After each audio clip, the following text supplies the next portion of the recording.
ସ୍ୱାଧୀନତା ଦିବସ ଉପଲକ୍ଷେ ତୃତୀୟ, ଚତୁର୍ଥ, ପଞ୍ଚମ ଶ୍ରେଣୀ ପାଇଁ ଭାଷଣ। ସମ୍ମାନନୀୟ ସଭାପତି ମହୋଦୟ, ପୂଜ୍ୟ ଗୁରୁଜୀ ଗୁରୁମା ଓ ମୋର ସମସ୍ତ ଛୋଟ ବଡ଼ ଭାଇ ଓ ଭଉଣୀମାନେ, ଆଜିର ଏହି ପବିତ୍ର ଦିବସରେ ମୁଁ ଆପଣମାନଙ୍କୁ କିଛି କହିବି।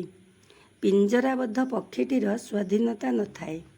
ଠିକ୍ ସେମିତି ଆମ ଭାରତୀୟମାନଙ୍କ ସ୍ୱାଧୀନତାକୁ ଗୋରା ଇଂରେଜ ସରକାର ଛଡ଼ାଇ ନେଇଥିଲା।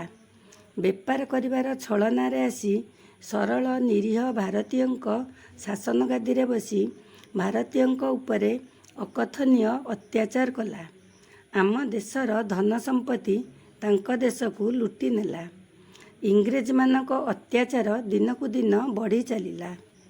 ଏହାର ପ୍ରତିବାଦ କରିବାକୁ ଜାତିର ପିତା ମହାତ୍ମା ଗାନ୍ଧୀ ଆଗେଇ ଆସିଲେ।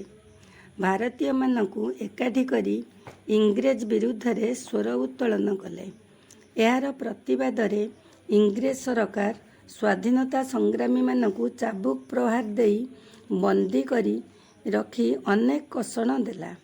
ସୁରେନ୍ଦ୍ର ସାଏ, ଲକ୍ଷ୍ମଣ ନାୟକ, ଜୟୀରାଜ ଗୁରୁ, ସୁଭାଷ ବୋଷ, ଗୋପବନ୍ଧୁ ଦାସ, ମଧୁସୂଦନ ଦାସ ଏହିପରି ଅନେକ ସ୍ୱାଧୀନତା ସଂଗ୍ରାମୀ ଇଂରେଜ ବିରୁଦ୍ଧରେ ଅହିଂସା ଆନ୍ଦୋଳନ କଲେ। 12 ବର୍ଷର ବାଳକ ବାଜି ରାଉତ ଇଂରେଜ ଗୁଳିରେ ଶହୀଦ ହେଲା। ଦିନକୁ ଦିନ ଆନ୍ଦୋଳନ ତୀବ୍ରତର ହେଲା। ଶେଷରେ ଇଂରେଜ ସରକାର 1947 ମସିହା ଅଗଷ୍ଟ ମାସ 14 ତାରିଖ ରାତି 12ଟାରେ ଆମ ଦେଶ ଛାଡ଼ି ପଳାଇଲେ। ସେହିଦିନୁ ଆମେ ସ୍ୱାଧୀନ ହେଲୁ।